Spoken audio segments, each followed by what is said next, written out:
भगवान शिव का हनुमान को था आशीर्वाद, किसी अस्त्र शस्त्र से नहीं हो सकती मृत्यु।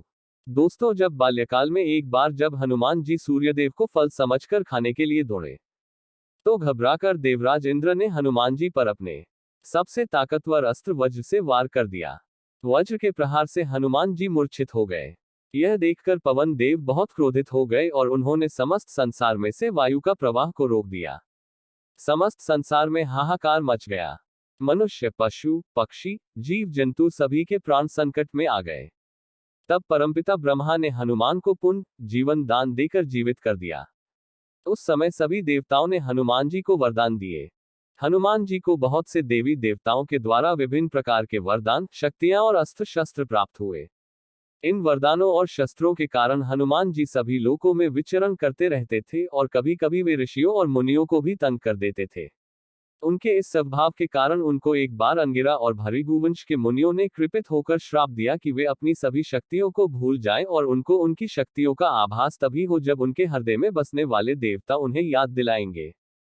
परमपिता ब्रह्मा ने हनुमान जी को वरदान दिया कि यह बालक दीर्घायु, महात्मा और सभी प्रकार के ब्रह्मदंडों से अवध्या होगा। युद्ध में कोई भी इनको हरा नहीं पाएगा। हनुमान जी कभी भी कोई भी रूप धारण कर सकेंगे और जहां चाहे वह जा सकेंगे। इसकी गति इसकी इच्छा के अनुसार तीव्र या मंद हो जाएगी। हनुमान जी से जुड़ी बहुत सी कथाएं हिंदू ग्रंथ रामायण में मिलती है।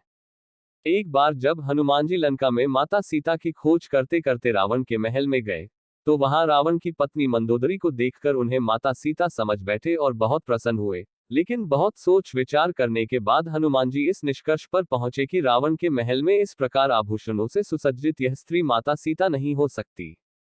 लंका में बहुत ढूंढने के बाद भी जब माता सीता का पता नहीं चला तो हनुमान जी उन्हें मृत समझ बैठे। लेकिन फिर उन्हें भगवान श्रीराम का स्मरण हुआ और उन्होंने पुनः पूरी शक्ति से सीता जी की खोज प्रारंभ की और अशोक वाटिका में सीता जी को खोज निकाला। सीता जी ने भी हनुमान जी को वरदान दिया था।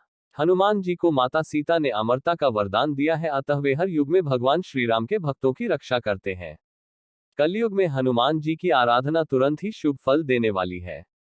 हनुमान चालीसा की एक चौपाई में भी लिखा हुआ है, अष्ट सिद्धि नौ निधि के दाता, अस बर दीन जानकी माता। इसका अर्थ है, आपको माता श्री जानकी से ऐसा वरदान मिला हुआ है जिससे आप किसी को भी 8 सिद्धियां और 9 निधियां दे सकते हैं। श्री राम को जब हनुमान जी ने सीता जी का हाल सुनाया तो उन्होंने भाव विभोर होकर उन्हें गले लगा लिया और वरदान मांगने को कहा। तब श्री हनुमान के सदा उनके पास रहने का वरदान मांगा था। इसलिए जहां भी रामायण का पाठ होता है वहां हनुमान अदृश्य रूप से जरूर उपस्थित होते हैं। लंका विजय पश्चात हनुमान जी ने प्रभु श्री राम से सदा निश्चल भक्ति की याचना की थी। प्रभु श्री राम ने उन्हें अपने हृदय से लगाकर कहा था, हे कपि श्रेष्ठ, ऐसा ही होगा। संसार में मेरी कथा जब तक प्रचलित रहेगी तब तक आपके शरीर में भी प्राण रहेंगे तथा आपकी कीर्ति भी अमिट रहेगी। आपने मुझ पर जो उपकार किया है उसे मैं चुकता नहीं कर सकता।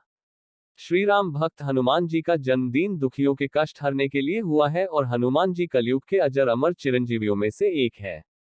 भगवान हनुमान जी भगवान शिव के ही अवतार है।